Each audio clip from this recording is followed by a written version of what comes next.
SFDC Radio.com and mash up the world. Yes, I, Mandingo, giving thanks and praises to the Almighty Creator, Chuku, Olodumare, Ra, and the many other words we have in our various African languages for the Creator. Giving thanks and praises. Today, Monday, the 9th of March, 2015. Ujambo, all Africans worldwide, listening to SFDCRadio.com especially. And of course, Ujambo, greetings to Brother KUSH and also Brother Silver Fox of SFDCRadio.com. Yes, Mandingo here once more. And last night was very good.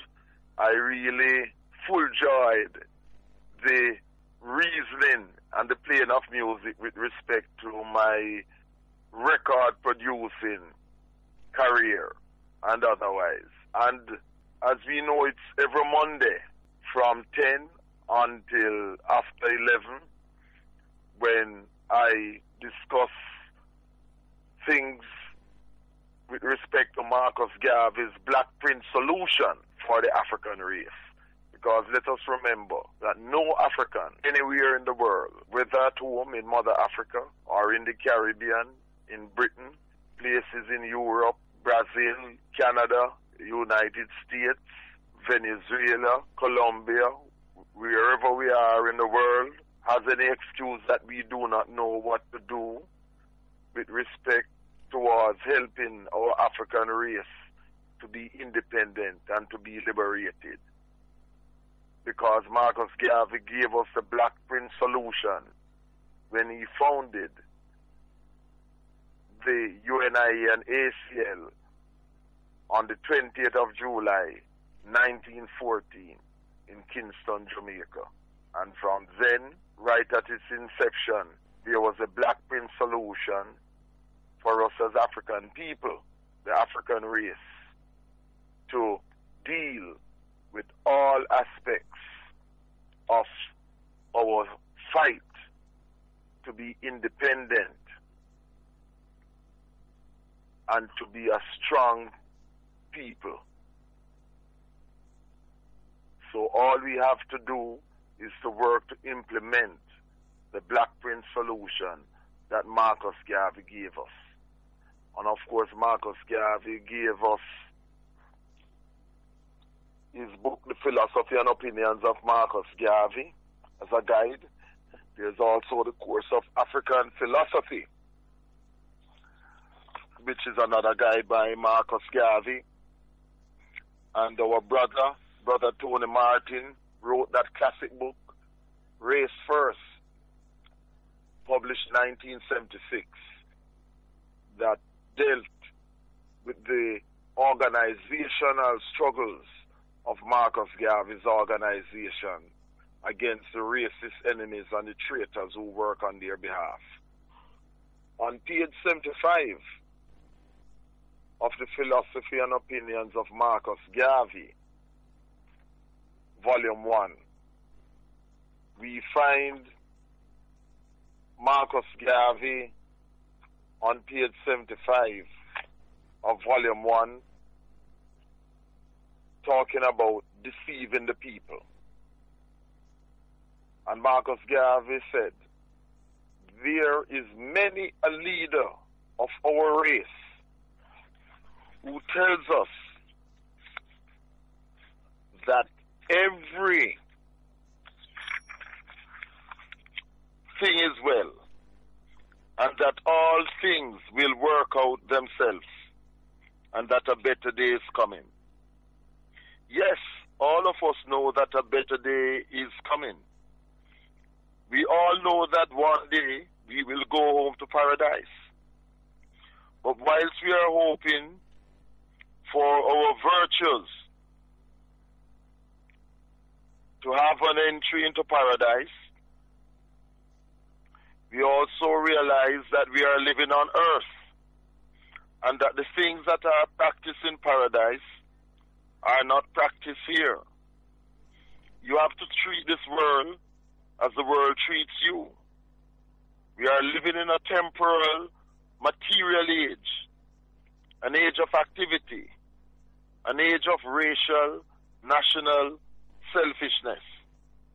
What else can you expect but to give back to the world what the world gives to you?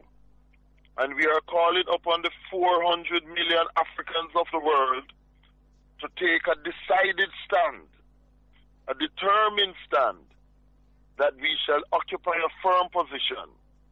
That position shall be an emancipated race and a free nation of our own.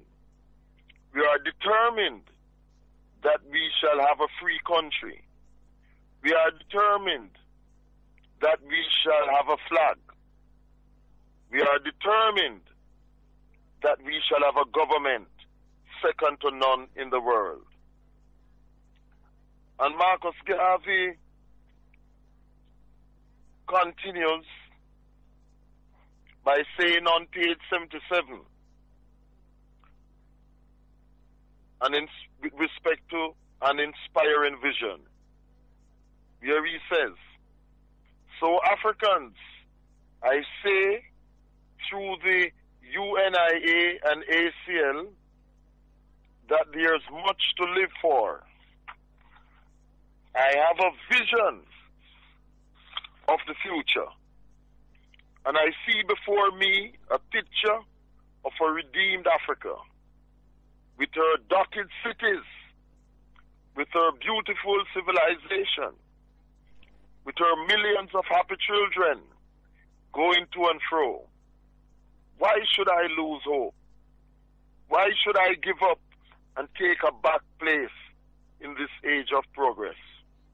Remember that you are men and women that God created, you lords of this creation.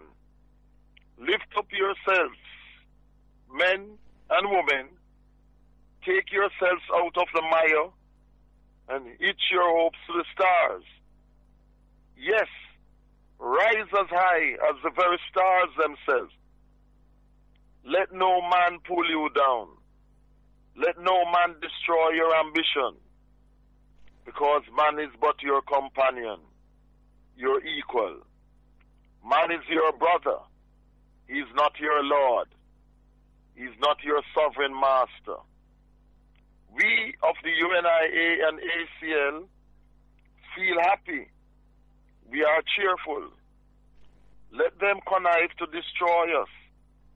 Let them organize to destroy us. We shall fight the more. Ask me personally the cause of my success, and I say opposition. Oppose me, and I fight the more. And if you want to find out the sterling worth of the African, oppose him. And under the leadership of the UNIA and ACL, we shall fight our way to victory. And in the days to come, I believe not far distant, Africa shall reflect a splendid demonstration of the worth of the African, of the determination of the African, to set ourselves free and to establish a government of our own." Yes, the wise words of Marcus Garvey, enabling us, inspiring us to do what we have to do in order to emancipate ourselves. And you know,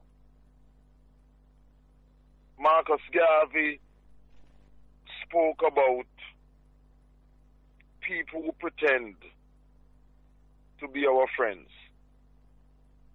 On page 75, Marcus Garvey also said, quote unquote, crocodiles as friends. Crocodiles, quote unquote, as friends. Where he says, people of the African race, let me say to you that a greater future is in store for us.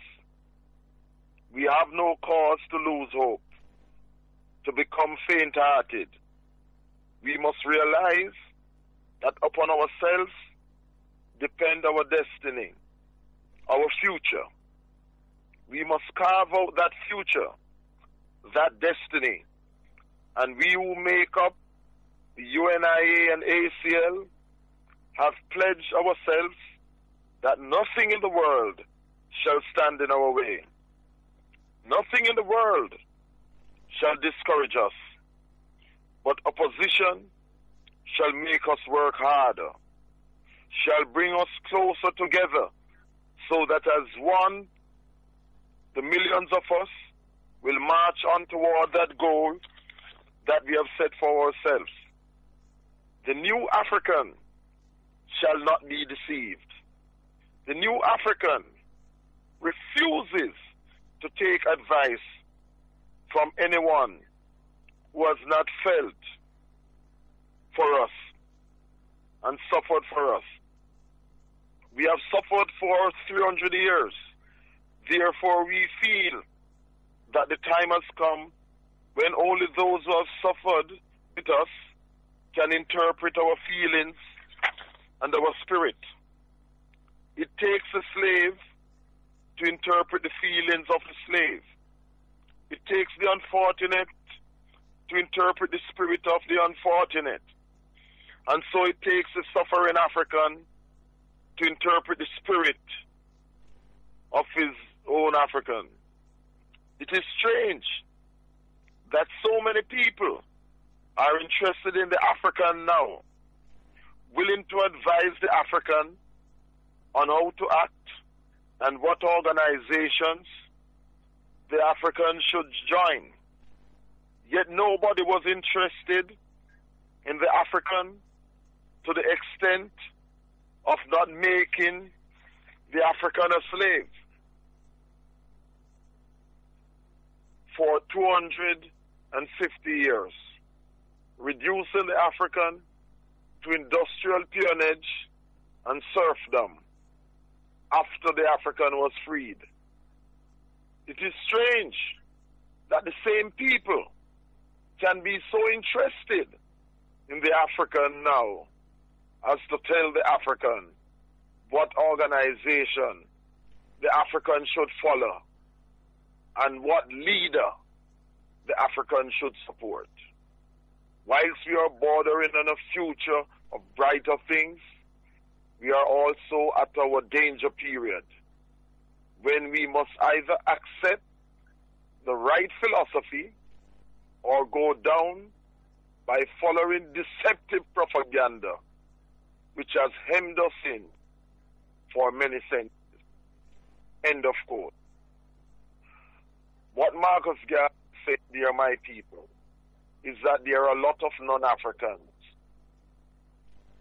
who pretend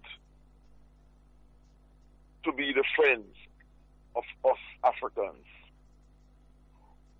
who pretend because they want to dictate,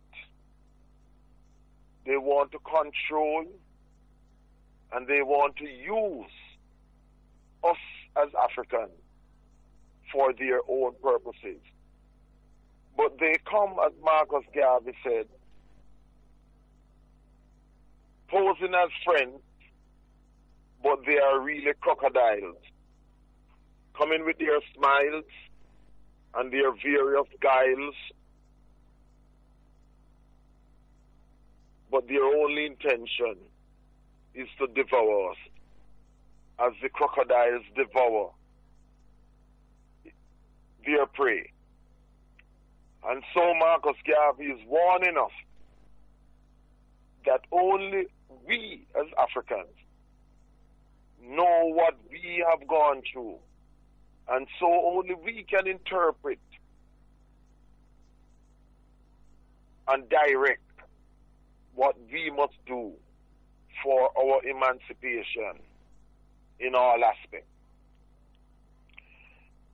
Talking about the importance of science and technology, Marcus Garvey reminded us many times not just in the philosophy and opinions of Marcus Garvey, the book, but in other speeches elsewhere, that we must master science and technology.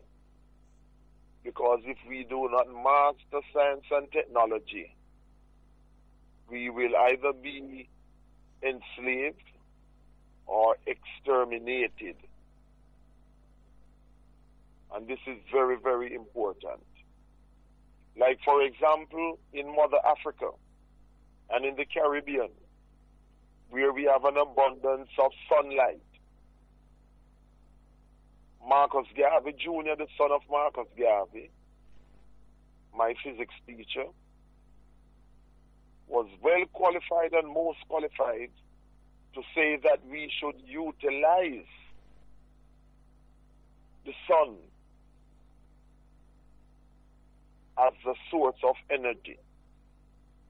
That in Mother Africa, we should utilize the wind that blows in the region known as the Sahara, the desert, to utilize wind as a source of energy. The importance of using the sun, solar energy, and using the wind, of which we have an abundance of in the Caribbean and in Mother Africa, is, as Marcus Garvey Jr. said, the physicist, that these two sources, solar energy and wind energy, are clean sources of energy, unlike nuclear energy, and both sources are renewable forms of energy. They are not forms of energy that are dissipated, as in the use of oil. The sun is always there. The wind is always there. And they are clean sources of energy. And we should utilize them. Because one of the problems that is causing and holding back the industrial development of the African race in Africa and in the islands in the Caribbean is the high cost that a lot of our countries have to pay for oil, because the economies of most of the countries, in fact of all the countries, are primarily based on oil as a source of energy. Oil, which is a finite source of energy. It doesn't replenish itself as the sun does and as the wind, which is always constant. So we should take the advice of Marcus Garvey the father and Marcus Garvey Jr. the son, who said we must utilize the sun as a form of clean and renewable energy, and also the wind, primarily that is in the Sahara, to act as the base upon which we should industrialize and make the goods that we need for our people in Africa and outside of Africa. Because the tragic thing that we must change,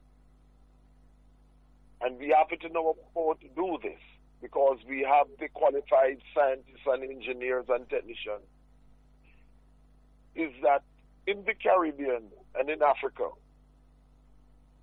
we, generally speaking, are the consumers of goods made by the Europeans, of goods made by the Chinese, of goods made by the Indians, of goods made by the Koreans. In Africa and in the Caribbean, where we are in the majority in numbers, we should manufacture our own cars, our own trucks, our own buses, our own ships, our own aeroplanes, both for civilian purposes and for military purposes. Overwhelmingly, we as African people have been the consumers of goods made by other people. And yet we have the resources, because Africa is the richest continent on planet Earth. We have the resources, but non-Africans come in Africa and take out our natural resources, our raw materials, and use our raw materials in their factories and make cars, trains, planes, ships, you name it, clothes, all types of things from our raw materials, and sell it back to us at exorbitant prices. And this is why the gap in terms of poverty between our people and the rest of the world is so wide.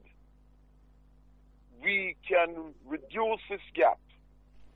And remember that what we need as African people is that we do not need to counterfeit money as so-called aid from the IMF and the World Bank, which are European imperialist institutions designed to control our economies, our infrastructure. All we need are equitable terms of trade, because what is happening is that we are not being paid the proper prices for our goods.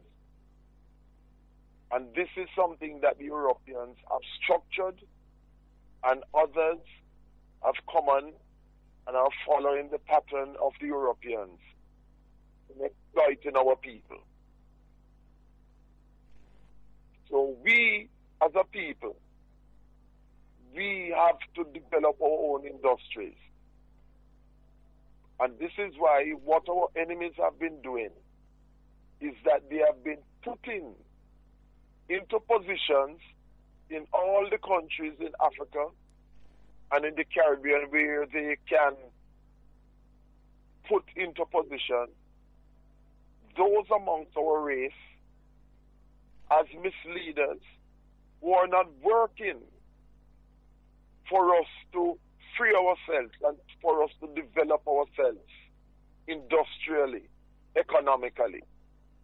They have put in places puppets like Bad Luck Jonathan in Nigeria and elsewhere, whose only intention is to keep us in servitude. Obama in the U.S. acts on behalf of his European masters and mistresses in the United States. The government of the United States is not about the empowerment of African people. Don't be fooled by what you see on the surface. Obama was elected and selected by the European dictatorial class in the U.S. to stave off the opposition which we Africans were providing, because we knew that George Walker Bush and previous U.S. presidents were simply operating in a way to continue to want to plunder the resources of our African motherland. And to do this, they would have to have puppets who would be able to do this. So this is the reason why they constantly fight against President Mugabe of Zimbabwe, who has refused to be used as a puppet for the European imperialists in the US, in Britain, in France, and Germany, and the rest of the European controlled states. Because President Mugabe is preaching and practicing the doctrine of Marcus Messiah Garvey, that we must reclaim our land, we must control our land, and we must not allow any forms of trickery to be used to cheat us and to prevent us from owning and controlling our land. And Brother Malema, that young African in Azania, that's South Africa, is also following along the same path, because he, like some others in South Africa, which started with the Pan-Africanist Congress, which was founded by Mangaliso Sobukwe of the PAC, knew that the so-called ANC had sold out the rights of the African people in that infamous slave charter at Cape Town in the 1950s, when they said that South Africa no longer belonged to the Africans of South Africa, but also belonged to the Boers and the English invaders and the Indians who the English brought as a buffer to South Africa, to Kenya, and to Uganda and other places. Africa does not belong to Europeans. Africa does not belong to the Chinese. Africa does not belong to the Indians, does not belong to the European Jews. Africa does not belong to the Arabs. Africa belongs to the African, at home and abroad.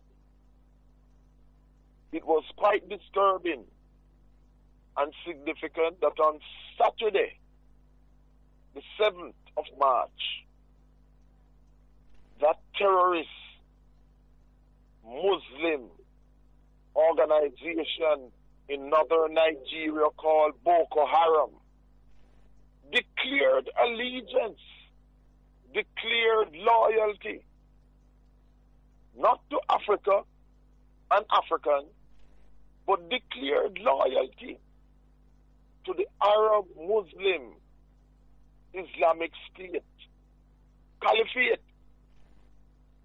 These traitorous African Muslims from Boko Haram publicly declared their loyalty, their allegiance to the Arab Muslims who have been murdering people in Iraq and in Syria. It is just the other day that in Iraq, the Islamic State have been destroying statues and other artifacts of culture of the Assyrians and other people that were 3,000 years and more old, saying that they are destroying idols because they are non-Islamic. Who are they to be trying to destroy the culture of other people? The Assyrians, who are now a minority in their country in Iraq and in places in Syria and other minorities, have been saying that what these Arab Muslim jihadists have been doing is trying to destroy their culture to erase them from history by destroying their cultural statues and other artifacts. And this is true. It reminds you of what the Taliban did with statues of the Buddha in Afghanistan some years ago.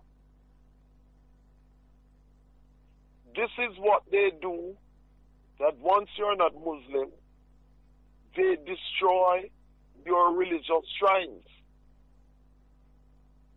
This is the same procedure that they have done in the Sudan and in other parts of Africa in their invading forays to imperialize and to colonize Africa. This is nothing new.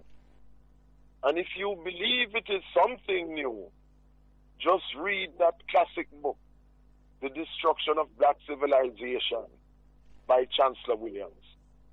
It shows you in great detail how the European Christians and the Arab Muslims, that whenever they come in to African countries, they try to destroy the culture and the religion of the African people. Read The Destruction of Black Civilization. This is nothing new. You know, the other day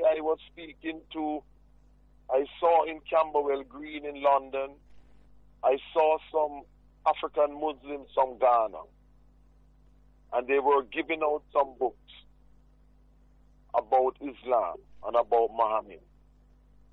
And they were saying they were doing this to show that Islam is a religion of love and tolerance and so on, because, you know, Muslims are under pressure in Britain and the rest of Europe because of what has been happening.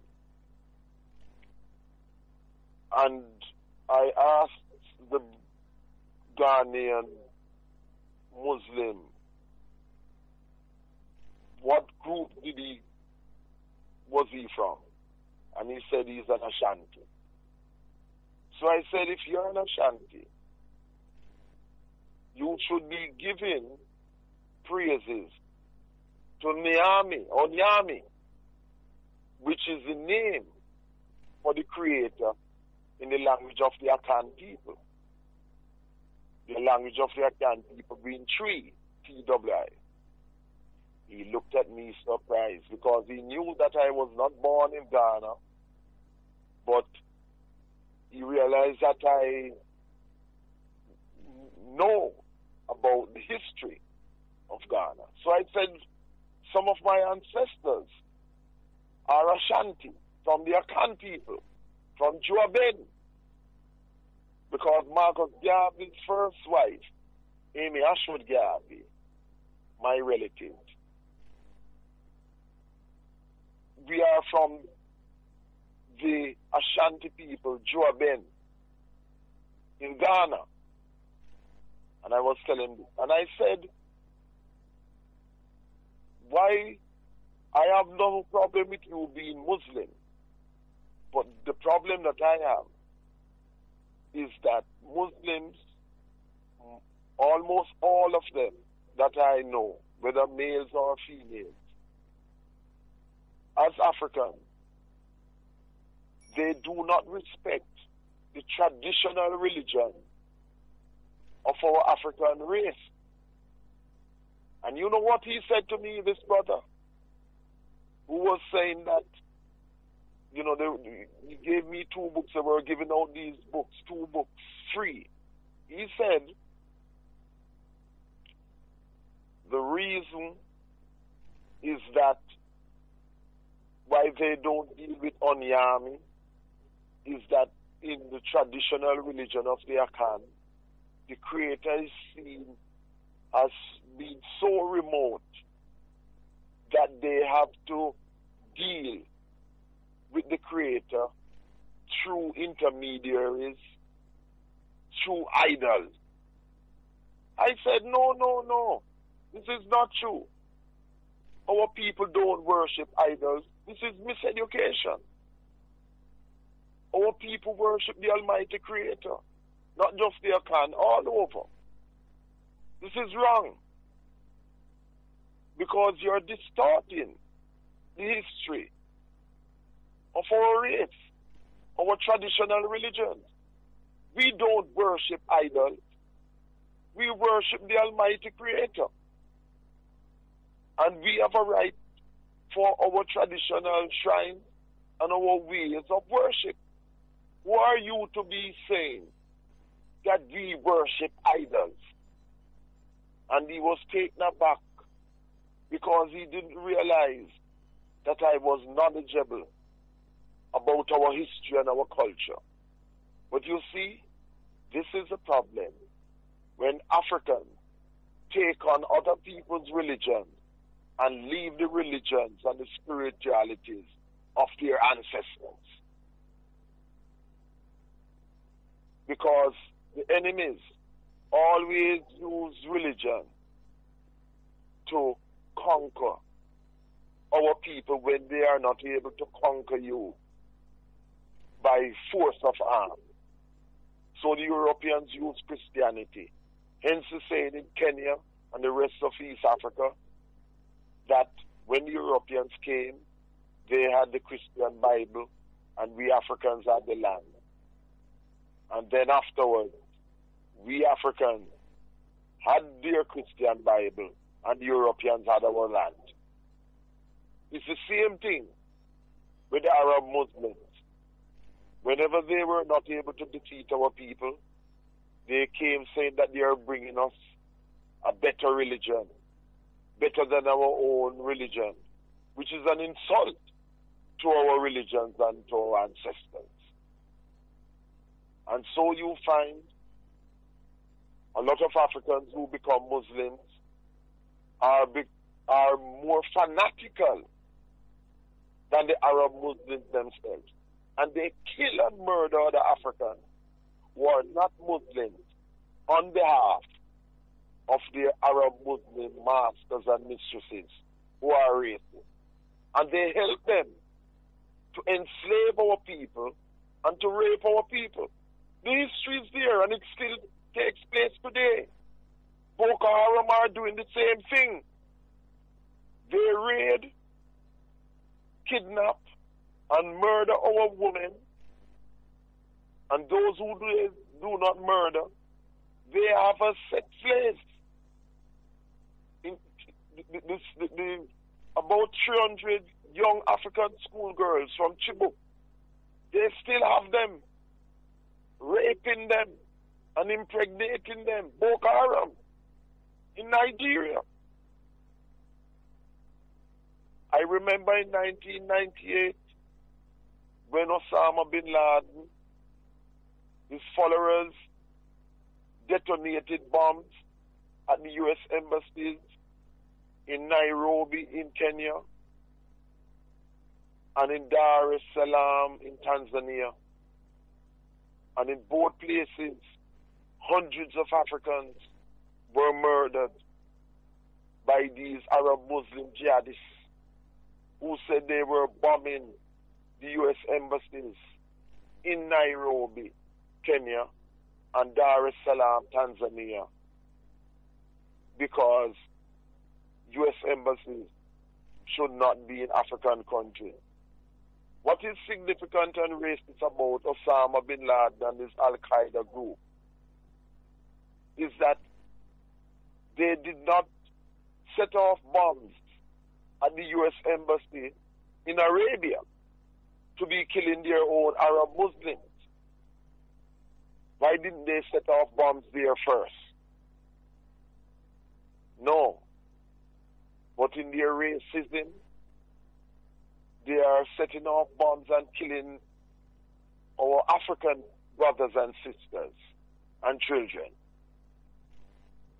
And it is the intention of the Arab Muslim imperialists. Colonel Gaddafi was the Arab Muslim imperialist. Gamal Nasser was the Arab Muslim imperialist. Notice that in Libya and Egypt, the titles of the states started naming them, like for example in Egypt, the United Arab Republic of Egypt. It was the same thing. Arab Republic of Libya, etc. Because they know that they are invaders. They know that they are there because their ancestors came and invaded North Africa, and they are still there as invaders. Both the European Christians and the Arab Muslims are invaders. You see them fighting in Canaan. Canaan does not belong to the Hebrews, nor does it belong to the Arabs. Both of them are invaders, fighting over the land of the Canaanites. Both of them are invaders. And of course they tell lies that they were told to occupy the land. They are both invaders. So our people have to realize that wherever we are, we have to stick to the black print solution that Marcus Garvey gave us, that our organizations must be totally and must be exclusively African. And that if you say that you're fighting as an African for the liberation of the African race, then you cannot put any religion, be it Islam or Christianity or any other religion, before the interest of the African race. In other words, your first religion must be the religion for and of the African race. As Malcolm X, who himself was Muslim by religion, said, he says, we are African. And when we get together, we do not get together on the basis of what religions we belong to. We get together on the basis of African. Because when we meet and get together, we must put our religion, our religious beliefs in closets and unite as African people. And where this is concerned, Malcolm X, you must read a booklet called Malcolm X on the history of African in the U.S. It was mistitled Afro-American history. But there's no Afro-American history because Afro is a hairstyle. And our people are not Americans. So it's Malcolm X on the history of Africans in the U.S. It's a black-covered booklet, and I have given you the correct title. And in it, Malcolm X, whose parents were GARVEY, organizers. Malcolm X told us that we must always unite as Africans, and that we must not let our organizations be integrated by non-Africans. Because once you allow non-Africans in your African organizations, they will take it over and defeat the aims and objectives that we as African people are fighting for. And of course, our aims and our objectives, in a nutshell, is about the liberation, is about the emancipation of the African race, at home and abroad. And we must continue to work as hard as we can every day now for our liberation. Because we must use the past as a guide to know where we are in the present. But by doing what we must do now, then we'll be able to chart the future and make a better future, not only for ourselves, but for our children and other future generations to come. This is important.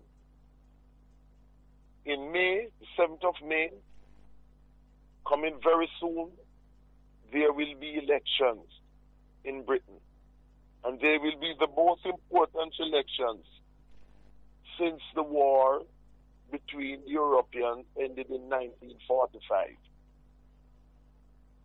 If this election will be the most important election because it is about whether the National Health Service, the welfare state, if it will remain. Because we have been beneficiaries as Africans in Britain from the establishment of the welfare state, the National Health Service.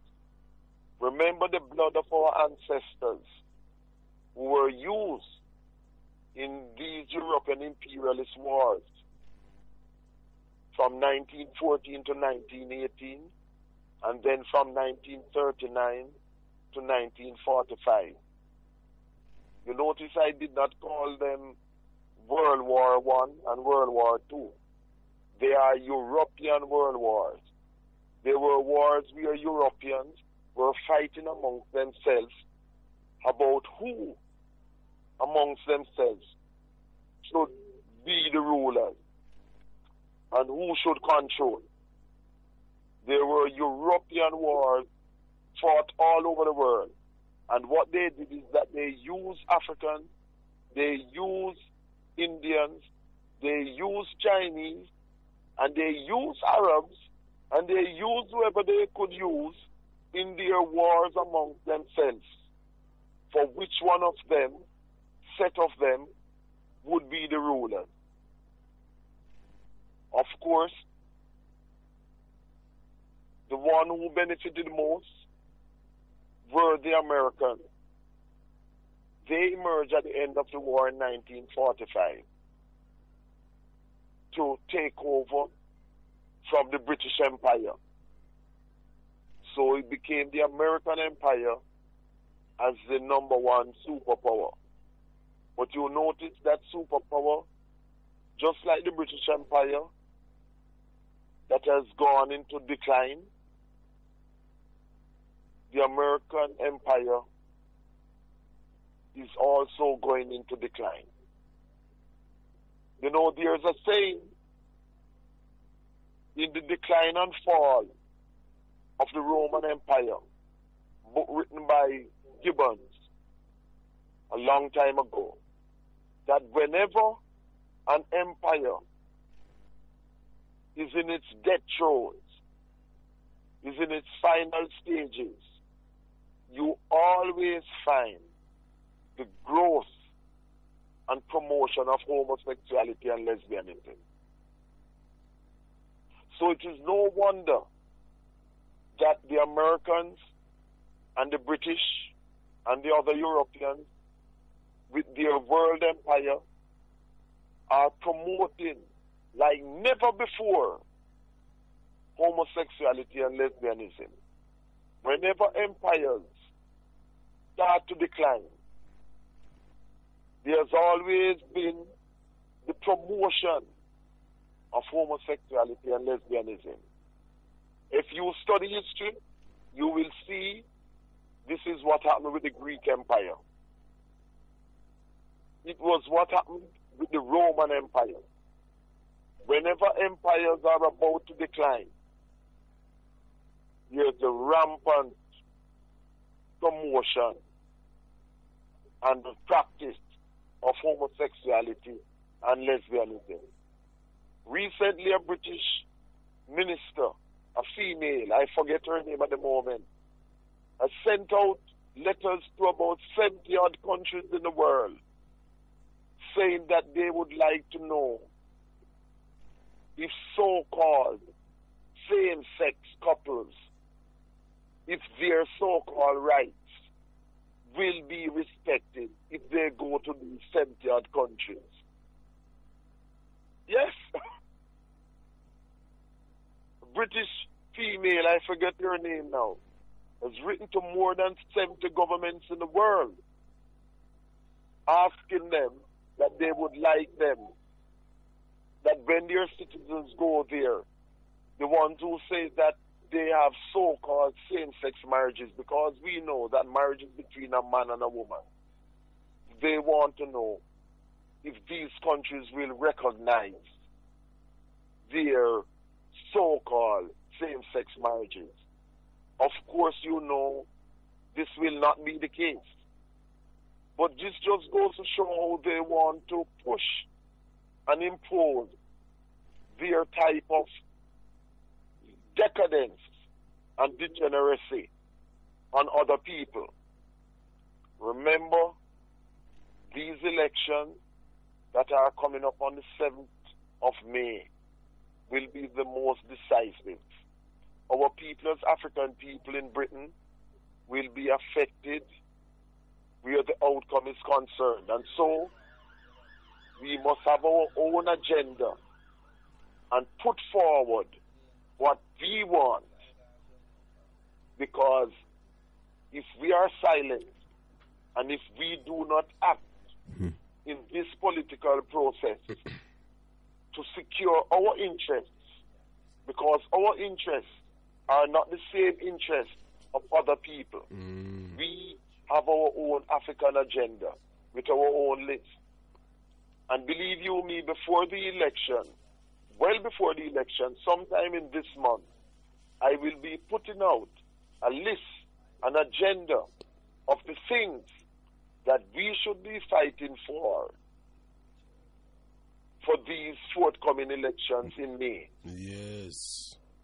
One of the things I can tell you from now is that we must have the right that in all the public taxpayer-funded schools, that African history must be taught. African history must be a part of the curriculum. Another demand that we must have, and so we'll pressure all councillors and all MPs, is that there must be proper and affordable housing and renting of housing for our people. Because right now, the African race in Britain, a lot of our people are homeless and are on the waiting list as a result. And so housing is a key element in our agenda. And next thing must be the care of our elderly. Oh gosh. In so-called care homes. We must have our own homes to cater to the needs of our elderly. This must be another demand. In fact, as you can see, I am giving out the things that we must have as our list. This is our list that we must be fighting for.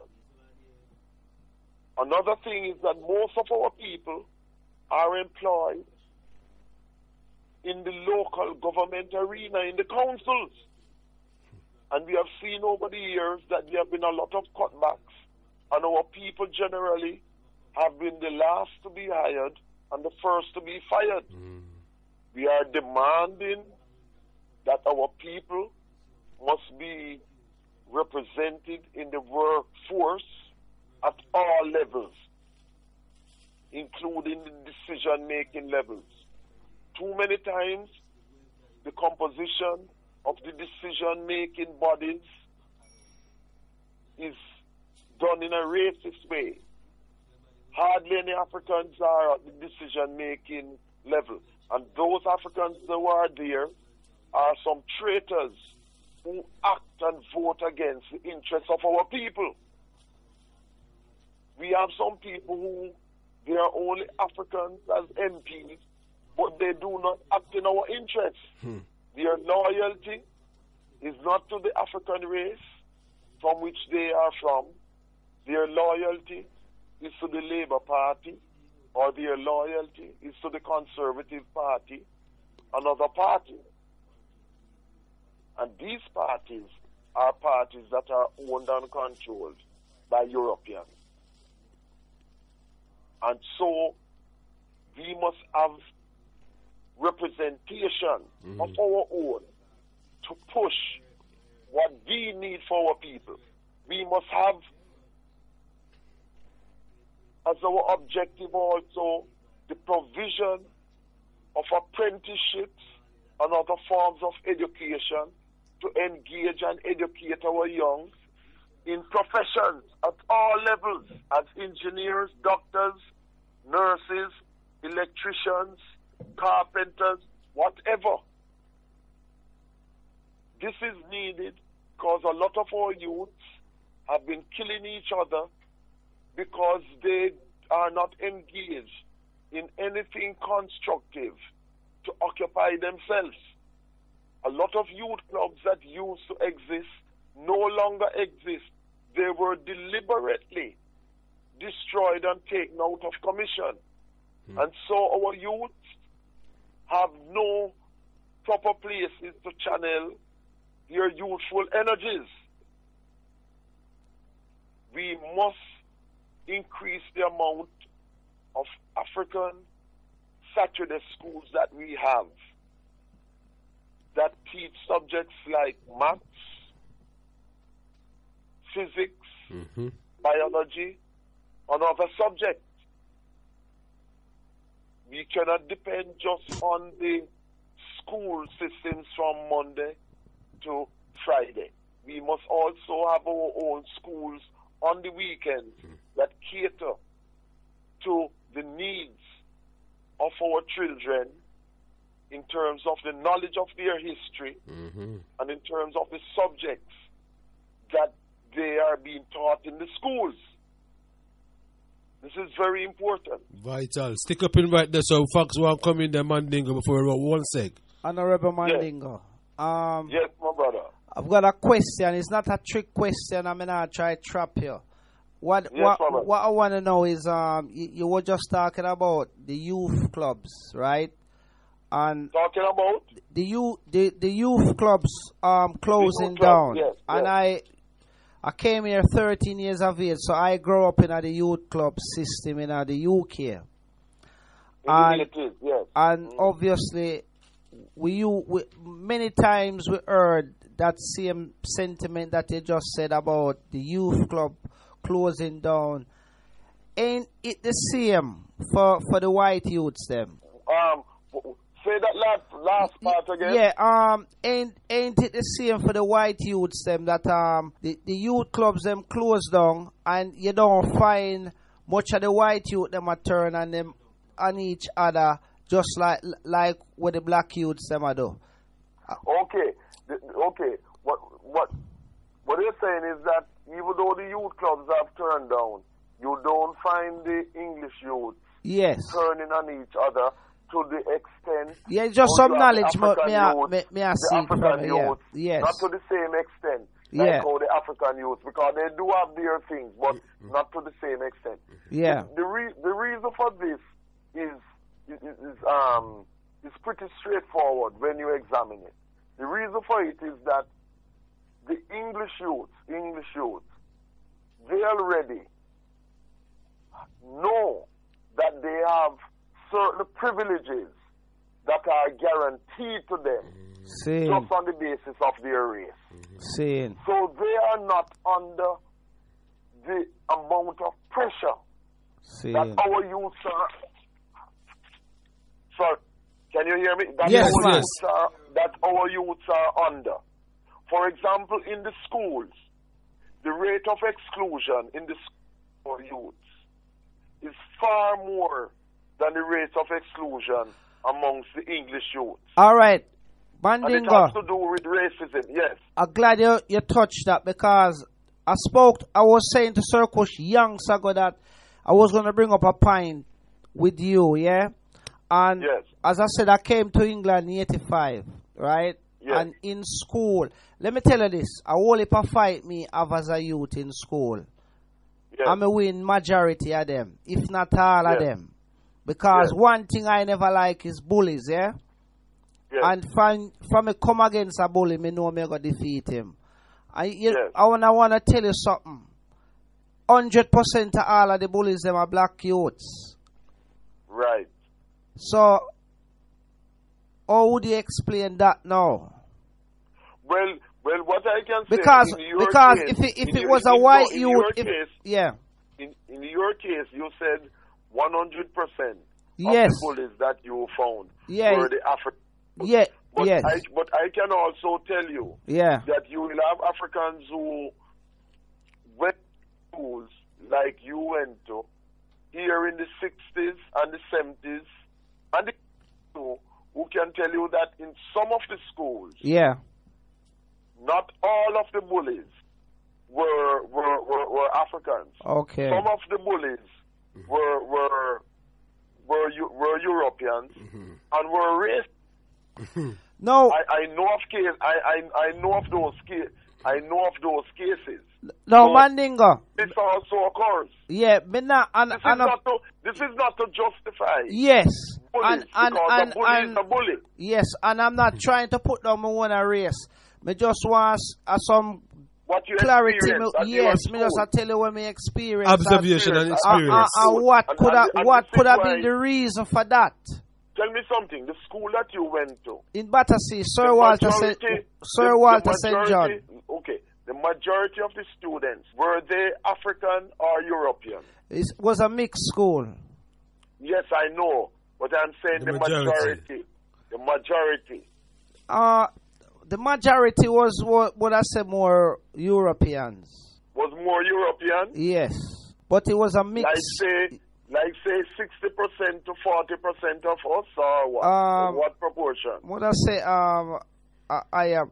It's Europeans, Indians, Pakistanis. It was a fairly mixed school, as I can remember. Many different races. Yes. I understand that. But which one of the races had the larger percentage? Say, okay, I say at your school you had Indians, Yeah. you had Africans, Yeah. you have Europeans. And when I say Africans, I mean Africans whether you're from Africa Yes. or from the Caribbean or you were born here. I'm talking racially now. Yes. Which race had the larger percentage as a race at your school? Would I say Europeans? And about how much percent out of 100 was that?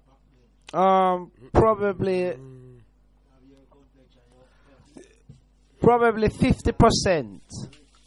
So about 50%. Yes.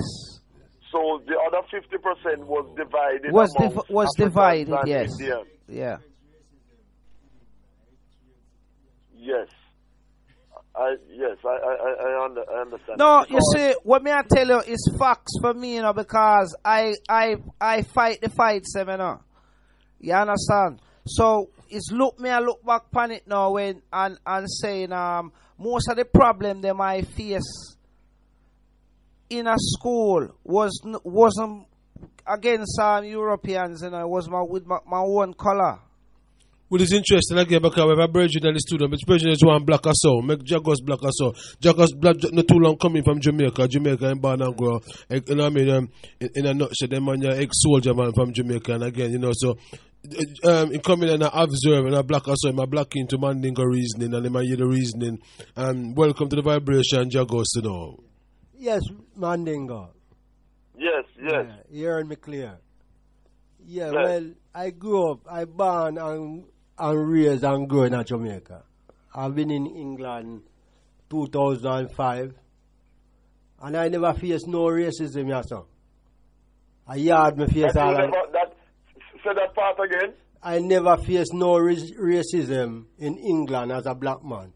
If I want to use it When you said you never faced any racism in England as a black man, but in Jamaica, for me a youth, through me black, call me extra black, you know, they used to call me black tar, black pot. Anytime a man call me that, me bust him out, a blood run. So we fight for the black liberation from we are baby. Right, when me go to school, I be in a school, the teacher, she would put me a back, call me black. So if you have a little brown complexion, you would sit down at the front bench. You get what I mean? Yes, and I don't know, I'm not hearing so clearly. KUSH. Yes. Repeat what he said. What he said for me. Well, the Virgin is saying that He's been in England since 2005, you say? Yeah. 2005, because in my year, naturally, the reasoning, and him say, film experience, him never experienced no racism in England. Him experienced film racism in Jamaica. Because him said, him black, him dark, him is a dark black African when you look upon him. Yeah. So him I say, as Jamaica, him experienced film racism because him said, him dark and black, them always put him at the back. And him said, the brown skin people, them can stick around and come at the front. So he might say, you know what I mean? Yes, well, listen. We overstand. We overstand the shared racism that take place not just in Jamaica, but the rest of the Caribbean and in Africa. We understand that. But there is racism in the school system in this country. I know that, and many other Africans know that. Racism is part and parcel of the school system, because the school system, the college system in this country is a reflection of the racism which is in this society in general. So there is no way in which there is no racism that Africans do not undergo in this country, in the school system and in the college system. It is part and parcel of it. When I was studying here, for example, at a higher level, because I went to secondary school in Jamaica, I experienced racism both from teachers, lecturers, and also fellow students who were European. I experienced that personally. And this is a common thing. So racism is something that is practiced at all levels in the school system, in the educational system, in this country. Brother Mandingo. Yes. Remember, you know, when me I talk about it, I wasn't talking about racism, you know, cause I go through that with the school system, you know. But what I was talking about is the fights and when me got through in the bullyingism where I went through didn't come. Me don't know if because why the white youth them look for me. Yeah. I heard what you said. But I can also tell you, and a lot of other people can also tell you, that there have been experiences where bullies have been not Africans, but Europeans. Yeah, so me just tell you my experience. But I know what you're saying, but I'm telling you the experience. Like, for example, a lot of old people who came here in the 50s and 60s and who were going to primary schools here and also for secondary schools here in the 50s and the 60s and the 70s will tell you of the racism that they had to deal with. No, man, no, yeah. Fellow European students. Yes. That's true, yeah. Exactly. And it happens in every generation, including in the 80s. And right now as we speak, that's a fact. That's not an opinion, that's a fact. We are say facts. If somebody come with comments. Brother Mandingo, Empress Zen in St. Kitts said, please ask Mandingo if he'd get involved in politics and become a member of parliament. If you would get involved. I'm not interested in becoming. I'm already politically involved. I have always been politically involved because when you are a Pan-Africanist, when you are a GARVEY, you are automatically involved politically. But I am, to answer, so that's a general answer. And specifically, I am not personally interested in being a member of parliament. What I'm interested in is to devise and work with other Africans of like mind to put forward what we need as African people to ensure our rights and our benefit here and wherever we live in any country in the world. That is the important thing. Give thanks. It's not about the post. Mm-hmm. It's about working with like-minded Africans in order to ensure that we get what we deserve as a people. Stick up in right. There's some time around up on me, Mandingo, but stick up in because Ghost one coming, Ghost. Yes, Mandingo. We are touched back, as you said before, back on the Boko Haram and all those people. About Boko Haram, yes. Yeah. But it's the same sellout. The black man then sell we out in a slave. Because remember, you know. No, hold on. No, let me stop right there. Yeah. When you say the same sellout thing, we have to make a distinction. In every race, not just African, in every race, you always have sellouts. That is nothing peculiar, man. In every race, whether it's Chinese, European, Indian, African, or whatever, in every generation, you always have sellouts. The point of the matter is not to lament, and I am not saying that you are lamenting about that. It's not to be concentrated on that. The thing is that those who are fighting for freedom, for independence, like Marcus Garvey, Malcolm X, and others before, and so on, Queen Nzinga, Nana, and so on, is that we who are fighting have to fight to defeat those traitors within the race. This is a constant struggle and a constant fight. This is just how it is. That's the reality. Well, we are in a war situation, and it's as simple as that.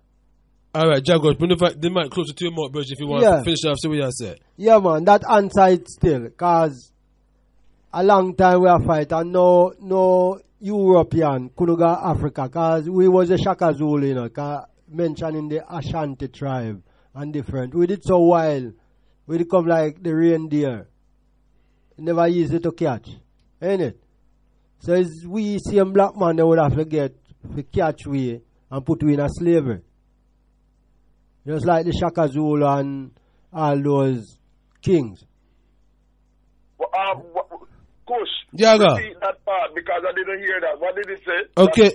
Well, I think it was basically agreeing with what you were saying, you know what I mean, but kind of wording it in a different kind of way, you know what I mean?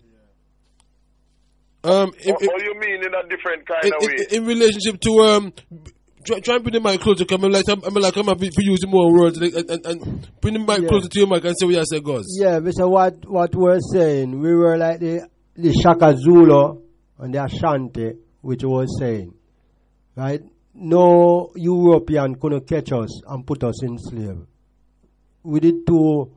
We were like the reindeer and those animals, very wild. We can jump walls, jump fences, jump anything. So it didn't easy for no European to catch us. So it take a black man like ourselves, an African, to catch us and put us in slavery. You get what I mean? KUSH, what was that part? Because I'm hearing but not well because there's a fuzziness with the voice, you know. Okay, it was saying that when you were mentioning, it was saying that it was agreeing with you mentioned like we're from the Ashanti and the Ghana tribe, and it was saying basically that the African could have never been conquered basically because unless it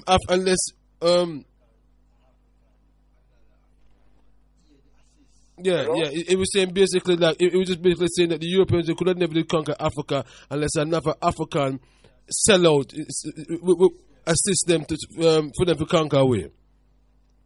No, but listen, it's road. We have to get away from this self.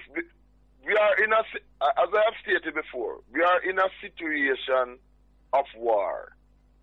This is not different. And in every situation of war, there are always traitors. This is not anything which is peculiar to African people. As I'm repeating again now. Mm-hmm. This is not something which is peculiar. The British, for example, when they are fighting, they have some British people who are traitors to the British. With the French, it is the same thing. So this is not peculiar to African people in terms of having traitors, man. So we recognize that, and we do what we have to do. In a situation of war, there are always traitors. Yes, you will never get away from that. Brother Mandingo. So we just deal with the reality of that. You Yes. understand what I'm saying? And what I always say when I urge that, I always say it doesn't justify slavery. It doesn't it doesn't justify slavery. Yeah. The fact that you have a traitor does not justify slavery. What Europeans it doesn't. Yeah, where we got you. Yes. Exactly. All right. Another example of that is it would be like to say that Hitler and other Germans did nothing wrong when they did what they did to European Jews, because you had some European Jews who worked with Hitler against their own people. That's a reality. But you don't deal with the traitors as Jews was the main focus. You know that the perpetrator, the main enemy, was Adolf Hitler and those other Nazis who were the enemies, and of course they made use of traitors. It's the same thing with the African race. We don't concentrate on the traitors because the traitors are not the major enemy. A traitor is a traitor because a traitor works on behalf of the enemy. All right, we'll give thanks to President. The main enemy, the major enemy, is the European invader or the Arab invader. Right, that is what you deal with. All right, facts there because we're up on the time. We have a lot of time. All right, Brother Mandingo, make we close it with some closing comments, please, King. Yes. Closing comments is that we at all times have to work and inspire confidence by being transparent with what we do. Because one of the things that puts off our people is when some of our people profess to say that they are doing things positive, but they are not transparent and honest with what they are doing. With regards to finances, like people will come and say that they have organizations that they are collecting monies on our behalf to do certain things, and monies are collected at meetings, but then you never see how this money is actually spent as what they have said. You see? So the record of how things, monies that are collected and are used must be transparent so that our people will be inspired to contribute more. But our people will have doubts when they see that certain organizations or certain individuals say that they are collecting money, and you don't see where this money is being used towards the worthy causes for the race that they profess that they were collecting the monies for. You see? This is very important. Yes. Because you must lead by example. Nothing beats doing concrete things, because it's always action that speaks louder than words. Every time. Always action that speaks louder than words, you know. And as I'm saying, we as African people must realize, for example, in this country, that we have many different things to do. And I have highlighted that some of the things that we have to deal with in terms of these forthcoming elections, and that we must organize and put pressures on political representatives who want our votes so that we can have for our votes things that will benefit us. One of the things that we must fight for is that this thing whereby Africans from Jamaica wanting to come to Britain must have a visa. Remember, They stopped that some time ago, and Africans from other places did not come on board and said this was wrong. Most of them just stood aside and in a lot of cases agreed against this discrimination against our people. We must fight that Africans from Jamaica should have the right to come here like they used to have before without any visa. I tell you what I think that will stick up in there so you make Fox one come in again on that. Yes. Did you hear what the UKIP leader said? He said the Commonwealth countries should have the same rights as the Europeans. The European countries, them. Yes, but listen. No, me know film style already, you know, but yeah. I hear what you're saying, but you see, I don't need Nigel Farage to say that, because by the same token, he's also responsible for perpetuating a racist climate against African people and other people in this country. Yeah. You understand? But so I am merely stating that Africans from Jamaica who formerly never have to have a visa to come here should have that right. Because it's a right, it's not a begging thing. True, man. And this must be one of the things that we must put pressure for it to be reinstituted. True, Dad. You see? And another thing that we must also put pressure on, you notice that there have been a lot of cases about so-called rights of homosexuals and lesbians. But there have not been any court cases really against racist treatment in a lot of cases where our people are victimized racially in terms of promotion at work, in their workplaces, etc.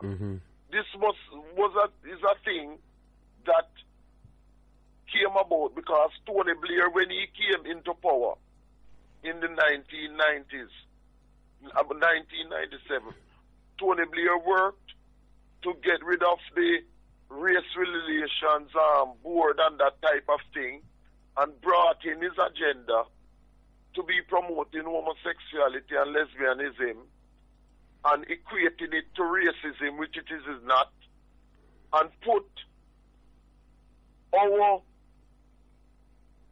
problems in terms of suffering racism totally out of the picture. No, Mandingo, and I want to take another day when I want to touch to a maximum on that. Time I run up on me fast, Mandingo. 1 minute, please. Conclude for me, please, King, for this evening. Say that again, my brother. Yeah, time I roll up on me fast. We have about half hour, but we're definitely going to take set on that subject because I want to do a full cover with that same area you touched there, so I want cover it, but because I have a half hour to go before my show done. If you can just within a minute conclude for me, please. If I can. Yeah, because I see you touch on a subject there, so which we want to go deep into, which is the homosexuality. Yes. But me say because of it, because that we must go deeply into, and so we must organize some time to deal with that problem. Yeah, that's that subject. Yes. But because of the shortage of time, because of the shortage of time, Mandingo, because the time is short, and remember a whole bunch of artists who music them is supposed to play and thing. If we can just conclude for me within the next minute. Yes. Okay. Well, let me just say that let us sometime in this month deal with this important subject that, as you correctly, agree with me, that we should have time to deal with it properly. Yeah, that's deep, yes. So to explore more things and expand on the things that we must make as our list of demands, as I have mentioned some of them, for these forthcoming elections. Because these forthcoming elections will be the most important elections since that war ended in 1945. Because our people have been suffering medically, work-wise, and in other areas Where we're going to use one of our Sunday forum, get straight to the point on the matter, because we have the Sunday forum, the Sunday platform, where we deal with 2 hours of strictly straight to the point. So we're going, like I said, them areas that we're going to show them area the justice and a good balance, straight to the point from on the program. So we just ask, because we have like a half hour ago, please seal off and bless up for you, please, Mandingo.